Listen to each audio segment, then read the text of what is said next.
ओम नमः शिवाय। नमस्ते टू एवरीवन।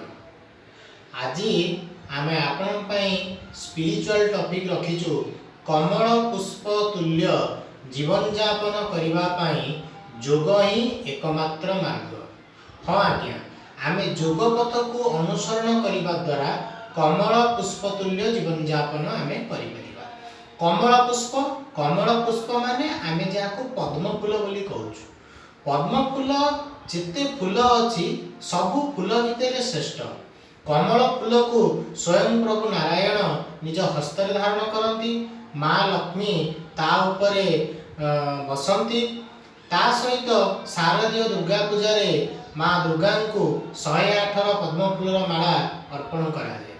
तेणु कमल फूलर स्थान बहुत ऊपर। तेणु आमे जानिचे योग कौन। योग होची आत्मा और परमात्मा संयोग को आमे योग बोली कहि थाउ। तेणु योग पथ को अनुसरण करिबा द्वारा आमे कमल पुष्प तुल्य जीवन यापन करि परिबा। केमती कमल पुष्प तुल्य जीवन यापन करिबा पई संसार त्याग करी सन्यास होवा दरकार नै। तेणु कमल पुष्प तुल्य जीवन यापन किपरि करिबा, निज पिला मानकु ठीक से लालन पालन करिबा, निज गुरुजन मानकर सेवा करिबा, आ भगवान हमको जो कर्म देइचंती ताको हमें ठीक भाव निर्वाह करी निज मन को भगवान का सहित बा परमात्मा का सहित संयोग स्थापना करिबा। तेणु एहा करिबा द्वारा आमे कमल पुष्प तुल्य जीवन यापन करि परिथाउ। एहा योग द्वारा ही संभव हेइ परिथाय।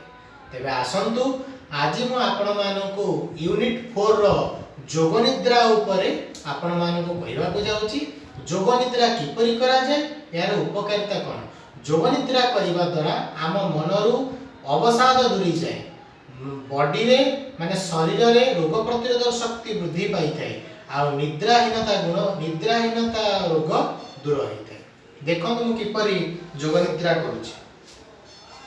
आमे प्रथमे पिठी माडी हेई तळे लम हेई सोइबा, शवासन रे सोइबा,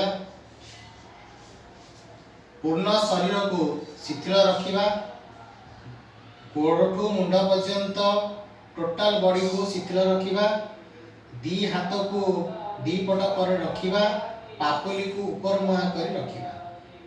तापरे हमें लंबा निश्वास 3 थर नबा।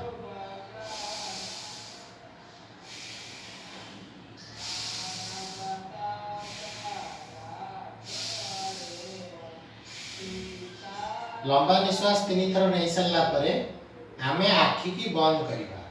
आखि की बंद करी गोड़ठू आरंभ करी मुंड पर्यंत प्रतिटी अंग को दृष्टि निक्षेप करिबा आ निज श्वास प्रश्वास उपरे दृष्टि दबा।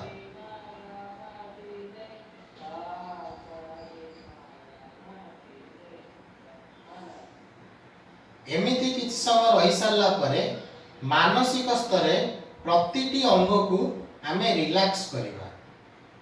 गोड़र आंगुठी मान को रिलैक्स करिबा, पाद को रिलैक्स करिबा, आंठू को रिलैक्स करिबा। एही परि भाबरे टोटल शरीर रो प्रतिटी अंग को आमे रिलैक्स करिबा। यहाँ पर आमे ओम रो उच्चारण 3 थर करिबा। ओम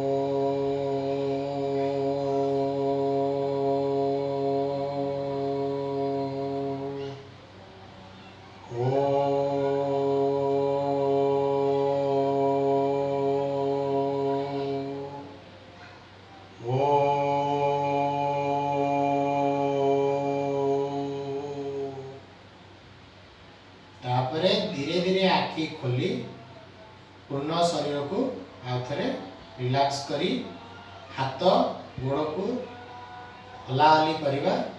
तापर रिलैक्स हेकी बाँ पट को बढ़ा दे उठिकी बसिबा। एहा को आमे योग निद्रा बोली कहि थाउ। एहा करिबा द्वारा हमर निद्राहीनता दूर होइताय, मनरु चिंता अवसाद दूर हो जाइताय, बॉडी रो रोग प्रतिरोधक शक्ति वृद्धि होइताय। तेणु आज मुझे जो योग निद्रा विषय कहली या आप प्रतिदिन अभ्यास करूँ। आर उपकार आप निश्चिंत अनुभव करें। ତା ସହିତ ଯୋଗ କରନ୍ତୁ ଆଉ ନିରପୁରନ୍ତୁ। ହରି ଓମ୍ ତତ୍ସତ୍।